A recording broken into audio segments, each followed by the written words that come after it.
சீன விடுதலைக்கு போராடிய மாசேதுங் பார்க்கிறார்.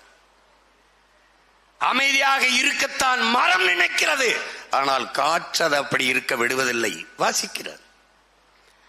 நாம் என்ன ஆயுதம் எடுக்க வேண்டும் என்பதை எப்போதும் நம் எதிரிகள் தான் தீர்மானிக்கிறார்கள். அதை இம்படிக்கிறார்.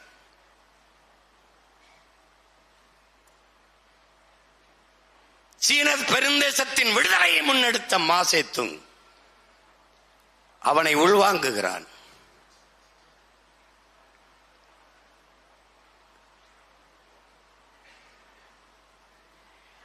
வியட்நாம் அமெரிக்க ஆதிக்கத்தின் கீழே அடிமையாகிவிடும் என்கிற நிலை வருகிற போது அங்கே விடுதலை போராட்டத்தை முன்னெடுக்கிறார் ஹோசிமின்.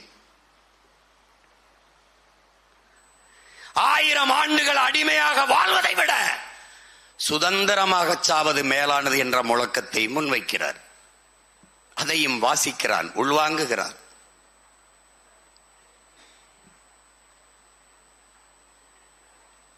கியூபா தேசம் அமெரிக்காவின் இன்னொரு மாகாணமாக இருந்திருக்கும். ஃபெடல் காஸ்ட்ரோ பிறக்கவில்லை என்றார்.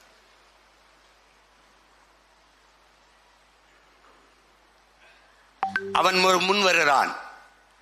தன் தாயகத்தின் விடுதலைக்கு போராட வருகிறான். தடம் பார்த்து நடப்பவன் மனிதன், தடம் பதித்து நடப்பவன் மாமனிதன் என்கிறான். வரலாறு என்னை விடுதலை செய்யும் என்கிறான்.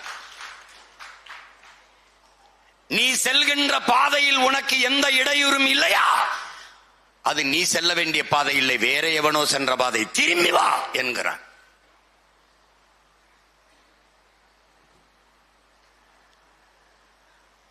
அவன் வரலாறையும் படிக்கிறான். அவனோடு நின்ற புரட்சியாளன் சேகுவேரா. அவன் தேசம் அர்ஜென்டினா, ஆனால் நின்றது கியூபா விடுதலைக்கு.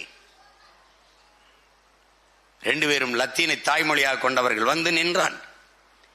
அவனிடத்திலே கேட்டார்கள், கியூபா உன் தாய் நாடா?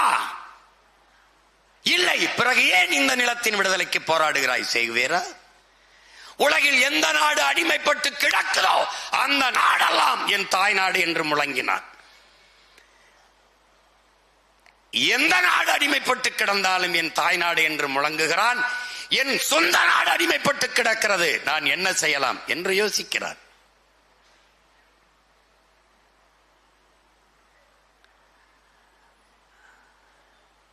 வெள்ளையர்கள் கருப்பின மக்களை